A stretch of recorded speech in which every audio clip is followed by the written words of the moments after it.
রিমান্ডে সবচেয়ে বেশি নির্যাতন করা হয়েছে আমাদের আল্লামাকে। শেষ পর্যন্ত 2023 সালের 13ই আগস্ট চিকিৎসার নাম করে সেই জায়গা থেকে, জেলখানা থেকে জোর করে সেখান থেকে বের করে হসপিটালে তাকে ষড়যন্ত্রের মধ্য দিয়ে ইমাম আবু হানিফার ওই একই পদ্ধতিতে বিষ প্রয়োগের মধ্য দিয়ে পয়জনিং করে তাকে শহীদ করা হয়েছে। আমরা তাফসীর মাহফিলের এই প্ল্যাটফর্ম থেকে, তারই তৈরি করা এই ময়দান থেকে স্পষ্টভাবে জানান দিতে চাই, অবিলম্বে আল্লামা সাঈদীর খুনি হত্যাকারীদের চূড়ান্ত শাস্তি নিশ্চিত করা হোক। রাজি আছেন কারা কারা? হাত উঁচু করে দেখান মুসলমান। ولا تطع الكافرين والمنافقين ودع أذاهم وتوكل على الله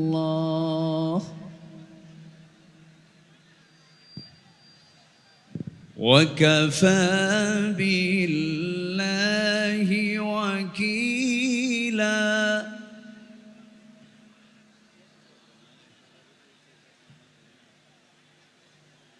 الله أكبر بسم الله الرحمن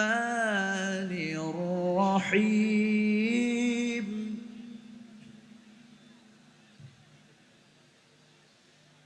إن الله وملائكته يصلون على النبي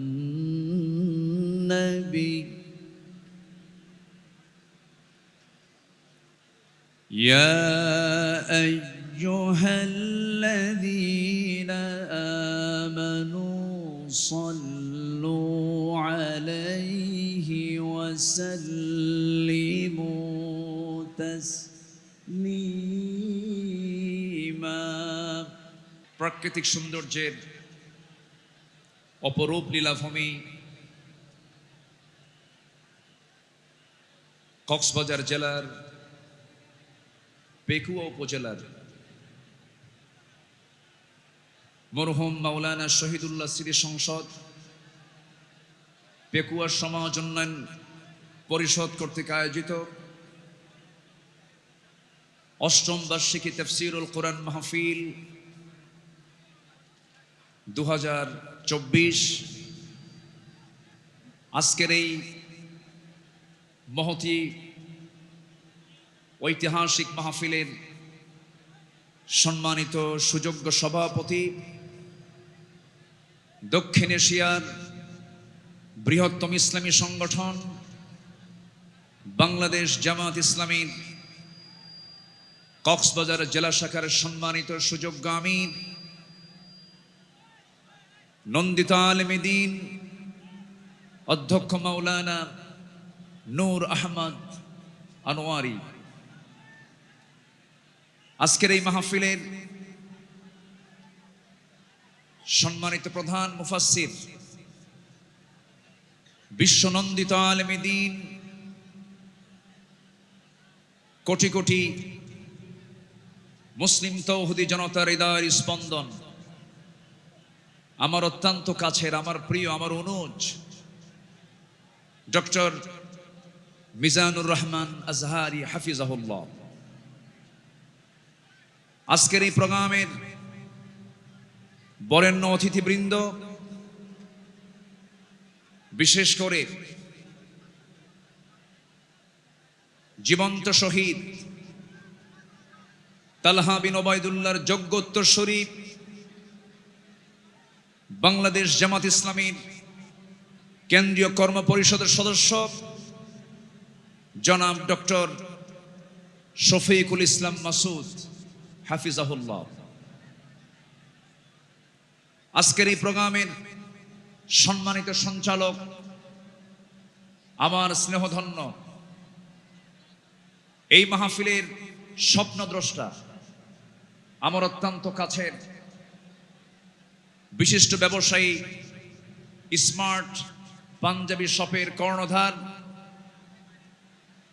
মোহাম্মদ নিয়ামতুল্লাহ নিজামী, উপস্থিত হাজারাত উলামায়ে কেরাম, ফদলা ইজাম, সুশীল সমাজ, জাতির শ্রেষ্ঠ সন্তান শিক্ষক মণ্ডলী, জাতির বিবেক, সাংবাদিক বৃন্দ, প্রশাসনের দায়িত্ব নিয়োজিত কর্মকর্তা বৃন্দ, সামনে উপস্থিত দূরে কাছের বিভিন্ন স্থান থেকে ছুটে আসা কালেমার ঝান্ডাবাহী, তৌহিদের পতাকাবাহী, দ্বীন ইসলামের নরসারদুল বীর মুজাহিদ, প্রাণ প্রিয় সম্মানিত দ্বীনি ভাইরা, আড়ালে বসে আছেন সম্মানিত মা বোনেরা, আলোচনার সূচনায় আনুষ্ঠানিকতার মধ্য দিয়ে আমার পক্ষ থেকে আবারও দিল খোলা সালাম, আসসালামু আলাইকুম ওয়া রাহমাতুল্লাহি ওয়া বারাকাতুহু।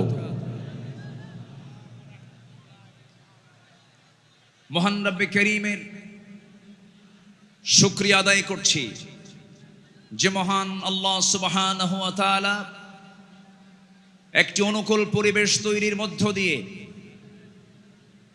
তাফসীর মাহফিলের সেই হারানো চিত্র আমরা আবার ফেরত পেয়েছি। সেই মহান রব্বে করিমের দরবারে আমরা সবাই লাখো কোটি শুকর আদায় করি। জোরালো কণ্ঠে সমস্বরে আওয়াজ দিয়ে একযোগে বলে উঠছি আলহামদুলিল্লাহ। জোরে বলি আলহামদুলিল্লাহ। সবাই বলছে আল্লাহুম্মা ইন্নী আসআলুকা আল হুদা ওয়াত তুকা ওয়াল আফাফা ওয়াল গিনা। আমরা মহান রবের শুকর আদায় করে নিলাম।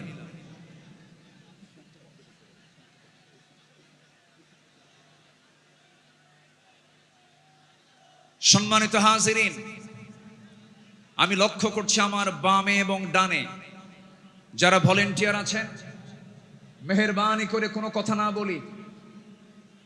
এই তাফসীর মাহফিলে কথা বলার অনুমতি কয়জনের বলেন তো? একজনের। মসজিদে কথা বলে কয়জন? একজন।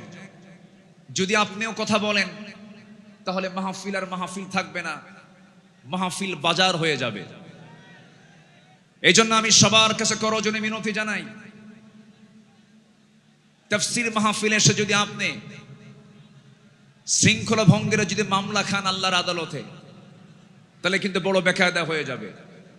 মেহেরবানি করে যদি দেখতে না পান, হৃদয়ের চোখে অনুভব করুন, দেখুন, কোনো কথা না বলি, মেহেরবানি করে আলোচনার দিকে আমরা মনোনিবেশ দেই।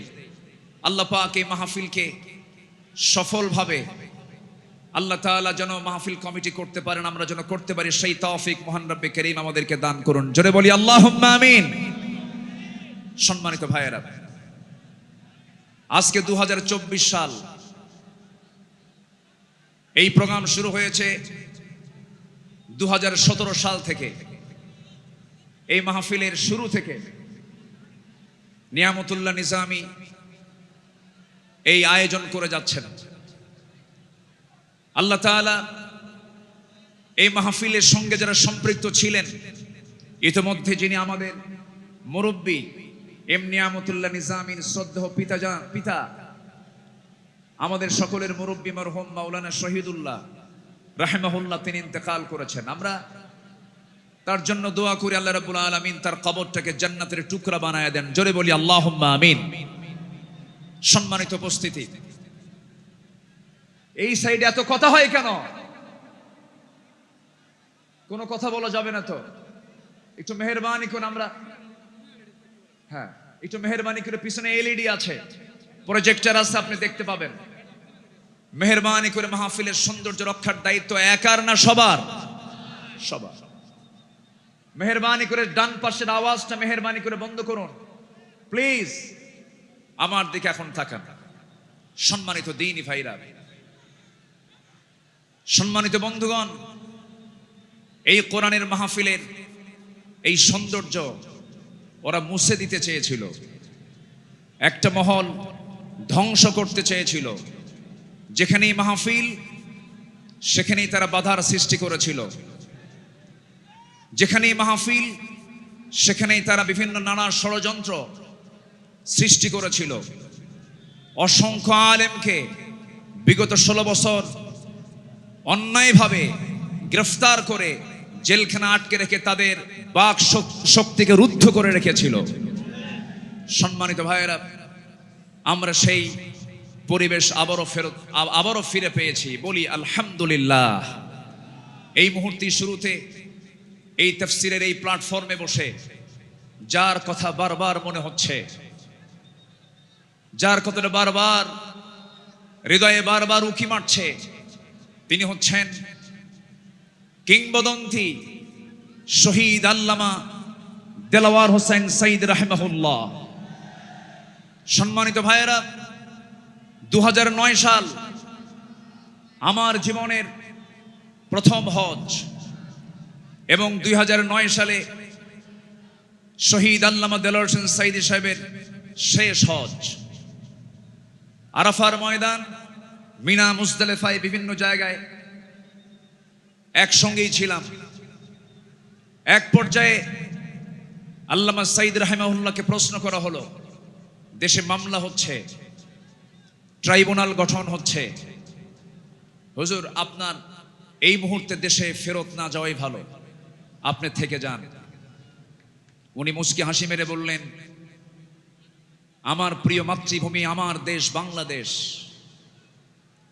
আমার দেশের জনগণ মানবেতর জীবন যাপন করবে, কারারুদ্ধ থাকবে, জেল খাটবে, রক্ত ঝরাবে, আর সাইদি পালিয়ে বেড়াবে, বিদেশে থাকবে, এমন শিক্ষা আমার রাসূল দেন নাই। তিনি জেলকে হামলা মামলাকে তোয়াক্কা না করে বীরের বেশে তিনি দেশে ফিরে এসেছেন। 2010 সালের 30 জুন তাকে অন্যায়ভাবে গ্রেফতার করা হয়। দীর্ঘ 13টা বছর অন্যায়ভাবে জেলখানায় আটকিয়ে রাখা হয়। এদেশের নির্যাতনের ইতিহাসে সবচাইতে রিমান্ডের সবচাইতে বেশি নির্যাতন করা হয়েছে আমাদের আল্লামাকে। সম্মানিত ভাইয়েরা, শুধু এটাই শেষ নয়, শেষ পর্যন্ত 2023 সালের 13ই আগস্ট চিকিৎসার নাম করে সেই জায়গা থেকে, জেলখানা থেকে জোর করে সেখান থেকে বের করে হসপিটালে তাকে ষড়যন্ত্রের মধ্য দিয়ে ইমাম আবু হানিফার ওই একই পদ্ধতিতে বিষ প্রয়োগের মধ্য দিয়ে পয়জনিং করে তাকে শহীদ করা হয়েছে। আমরা তাফসীর মাহফিলের এই প্ল্যাটফর্ম থেকে, তারই তৈরি করা এই ময়দান থেকে স্পষ্টভাবে জানান দিতে চাই, অবিলম্বে আল্লামা সাইদির খুনি হত্যাকারীদের চূড়ান্ত শাস্তি নিশ্চিত করা হোক। রাজি আছেন কারা কারা? হাত উঁচু করে দেখান মুসলমান।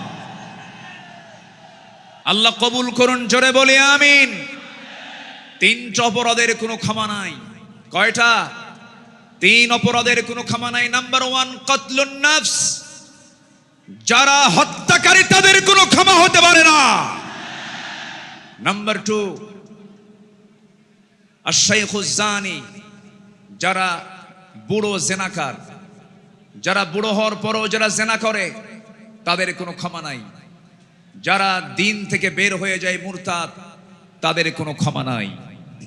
সম্মানিত ভাইয়েরা, সম্মানিত বন্ধুগণ, সম্মানিত উপস্থিতি, আজকের এই উপস্থিতি প্রমাণ করে আগামীর দেশ কোরআনের দেশ, আগামীর দেশ ইসলামের দেশ।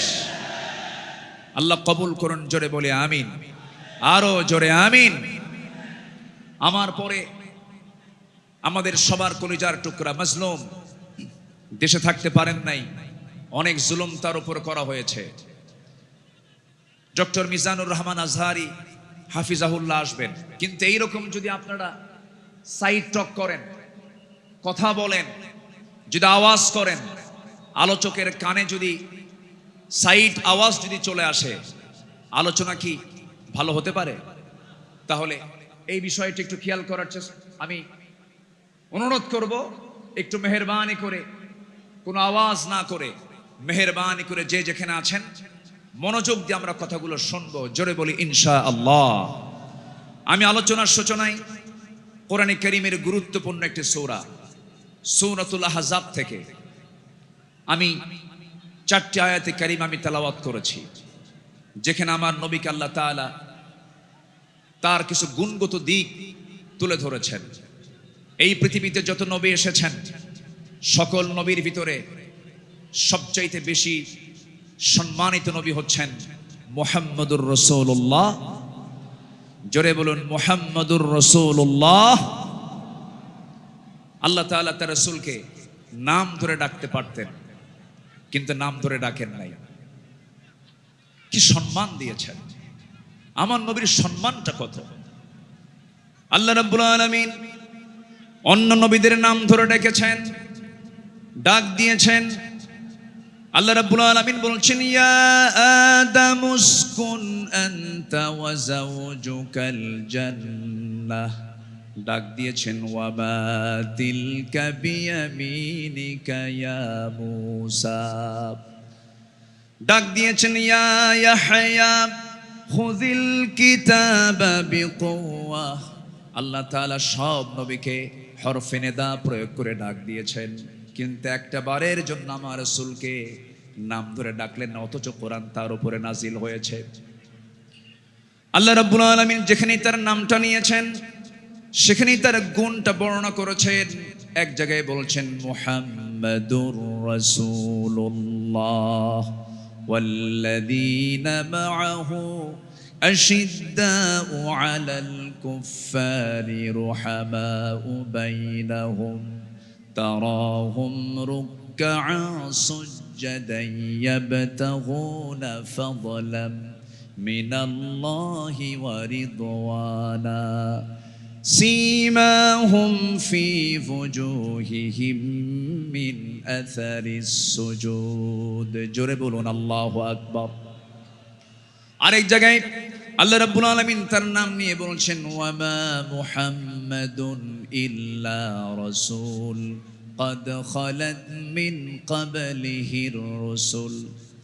কিন্তু আল্লাহ রাব্বুল আলামিন কোথাও নামকে সম্বোধন করে ডাক দেন নাই, আরেক জায়গায় ডাক দিচ্ছেন, ইয়া আইয়ুহাল মুযাম্মিলু কুমিল লাইলা ইল্লা কালিলা নিসফাহু আও ইনকুস মিনহু কালিলা।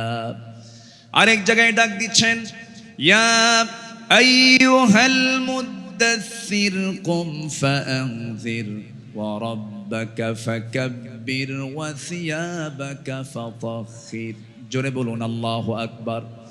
ঠিক এই জায়গায় আল্লাহ রাব্বুল আলামিন সূরাতুল আহজাবের 45 নম্বর আয়াত আল্লাহ রাব্বুল আলামিন তাকে কি সুন্দর করে ডাক দিচ্ছেন, ইয়া আইয়ুহান নাবিয়্যু ইন্না আরসালনাকা শাহিদাও ওয়া মুবাশশিরাও ওয়া নাযীরাও ওয়া দাঈয়ান ইলাল্লাহি বিইذনিহি ওয়া সিরাজাম মুনীরা। জোরে বলুন আল্লাহু আকবার। হে আমার নবী, আমি আপনাকে পাঠিয়েছি সাক্ষী করে, শাহিদ করে, মুবাশশির করে, সুসংবাদদাতা করে, ওয়া নাযীরা ভীতি প্রদর্শনকারী করে পাঠিয়েছি, এবং আল্লাহর পথে দায়ী করে পাঠিয়েছি। আমার আল্লাহ তাআলা আমার রাসূলকে এত সম্মান দিয়েছেন। দুঃখজনক হলো সত্য, বিগত 16 বছর শুধু আলেমদের উপরে নির্যাতন হয়েছে তা নয়, আমার রাসূলকে নিয়ে বাজে কটূক্তি পর্যন্ত করা হয়েছে, ঠিক কিনা? রাসূলকে নিয়ে অনেক কটূক্তিও করেছে বিভিন্ন ব্লগাররা। আমার দেশে কিছু বুদ্ধিজীবী আছে যাদের কাজই হলো ইসলাম নিয়ে বাজে কথা বলা, রাসূলকে নিয়ে বাজে কথা বলা। রাসূলকে নিয়ে বলা হয়েছে, এমন ভাবে কথা বলা হয়েছে, রাসূল নাকি ছিলেন জেনাকার, রাসূলকে জঙ্গি মুহাম্মদ বলে গালি দিয়েছে। ওরা 16 বছর আমাদের তালিকা করেছে, আমরা এখন নাস্তিকদের তালিকা করতে চাই। কোন নাস্তিক কুলাঙ্গারের জন্য বাংলার জমিন আর হতে পারে না। সম্মানিত ভাইয়েরা, সম্মানিত বন্ধুগণ, আল্লামা সাঈদীর ফাঁসি রায় দিয়ে এক কুলাঙ্গার বিচারপতি কি নাম? হ্যাঁ, মানিক। হ্যাঁ, 2 বছর আগে, বছর 2 আগে আমার নামেও তালিকা করেছিল, 116 জন আলেমের তালিকা করেছিল। 2 বছর পার হয় নাই, আল্লাহ তাআলা তার উপযুক্ত জবাব দিয়ে দিয়েছেন। ছাত্র বৈষম্য বিরোধী আন্দোলনে যারা অগ্রণী ভূমিকা পালন করেছেন তাদের জন্য দোয়া করতেই হয়। সম্মানিত ভাইয়েরা, এই পেকুয়ার মাটিতে চট্টগ্রাম বিভাগের প্রথম শহীদ হয়েছে এই চট্টগ্রামের এই পেকুয়ার সন্তান শহীদ অসীম। শহীদ অসীমের বাবা আছে কিনা জানি না। তাদের রক্তের বিনিময়ে, তাদের ত্যাগের বিনিময়ে এই বিজয় এসেছে। যুবকরা, তোমরা কোন আদর্শ আর লালন করতে যাবে না। যুবকরা, তোমরা বিজয় পেয়েছো, এই বিজয়কে ধরে রাখার জন্য একটা আদর্শ লালন করতে হবে, সেটা হচ্ছে মুহাম্মদ সাল্লাল্লাহু আলাইহি ওয়াসাল্লাম। তাহলেই সফল হবে। লাকাদ কানা লাকুম ফি রাসূলিল্লাহি উসওয়াতুন হাসানা লিমান কানা ইয়ারজুল্লাহ ওয়াল ইয়াউমাল আখির ওয়া যাকারাল্লাহা কাসীরা। সম্মানিত যুবকরা, আজকের মাহফিলে বেশি যুবকরা, ওই নেতৃত্বের মুখে তোমরা থুতু মারো যে নেতা তোমাকে নামাজের কথা বলে না, যে নেতা তোমাকে পরকালের কথা শোনায় না, যে নেতা তোমার হাতে অস্ত্র তুলে দেয়, যে নেতা তোমার হাতে নারী তুলে দেয়, ইয়াবা তুলে দেয়, মাদক তুলে দেয়, ওই সমস্ত নেতৃত্বের মুখে আমরা জুতা মারি, থুতু মারি। রাজি আছেন কারা কারা? হাত উঁচু করে দেখা।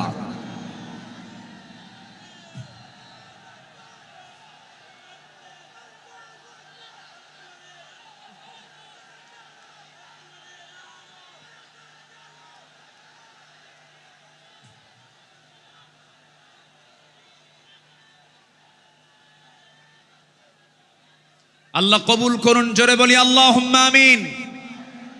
যুবকরা, তোমাদের হাতে আগামীর বাংলাদেশ, নতুন বাংলাদেশ গড়ার জন্য কোন আদর্শ আমরা মানি না, আমরা মানি উসওয়া হাসানা, নবীর আদর্শ, নবীর আদর্শ, নবীর আদর্শ।